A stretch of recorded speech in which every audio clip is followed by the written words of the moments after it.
All right, let's talk about something that can be a real source of confusion in the infrastructure world: Terraform Workspaces.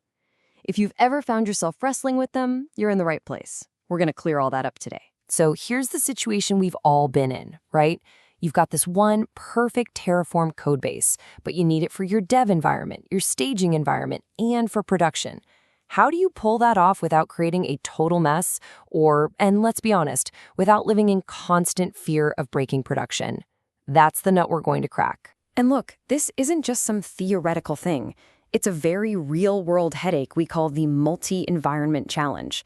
If you don't have a good system, trying to juggle separate state files for dev, staging, and prod, well, it gets risky and disorganized, and I mean fast. Now, how did we used to handle this? Come on, admit it, we've all been there. The old way was just copying and pasting the whole project. You'd have a dev folder, a staging folder, a prod folder. It sounds simple enough at first, but man, it gets out of hand really quick. And what you end up with is this tangled, duplicated mess of a code base.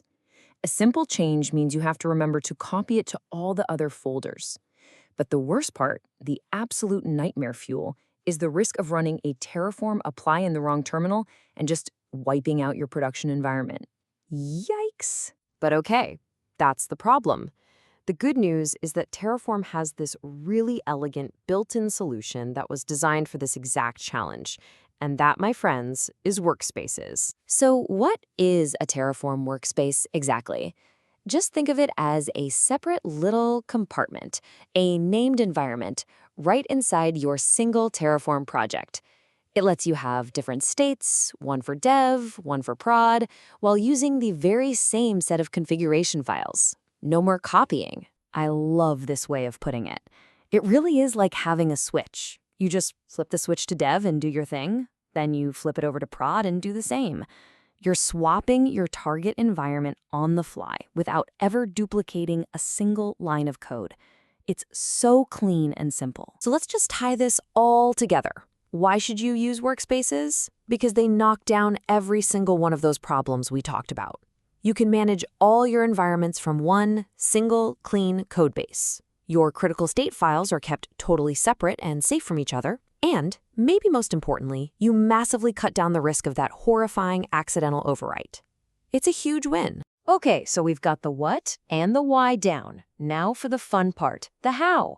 Let's look at the actual commands you'll be using. This is going to be your new Workspace toolkit. And you'll see this is surprisingly straightforward. You can list all your workspaces to see what's there. You can use show to double-check which one you're currently in. And trust me, you'll want to do that a lot. Then you've got new to create one, select to hop between them, and delete to clean things up. That's really it. These 5 commands are your bread and butter. All right, theory's great, but let's actually see it in action. We're going to walk through a really simple, real-world workflow so you can see how these commands fit together to manage our environments. So you kick things off with your usual Terraform init. No surprises there. Then you'd create your first environment, Workspace new dev. You run Terraform apply, and boom, your dev infrastructure is up. Now for production, maybe you create it with Workspace new prod, then you just switch to it. Workspace select prod. After that, you run the exact same Terraform apply command with the exact same code. See? No copying, just a simple command to change your context. So what's the magic behind this? What's the secret sauce? It's all about the state file. Each workspace maintains its own, completely separate TF state file. That's the whole trick. When you're working in the dev workspace, you are only touching the dev state. Your prod state is tucked away, completely isolated and safe. Nothing you do in dev can possibly affect it. Okay, so you've got the basics, you understand how it works. Now let's level up a little bit.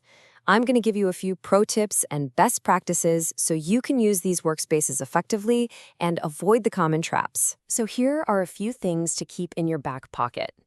First, keep the naming obvious. Just call them devs, staging, prod. Don't get cute. Second, and this is a big one, only use workspaces for environments that share the exact same code base.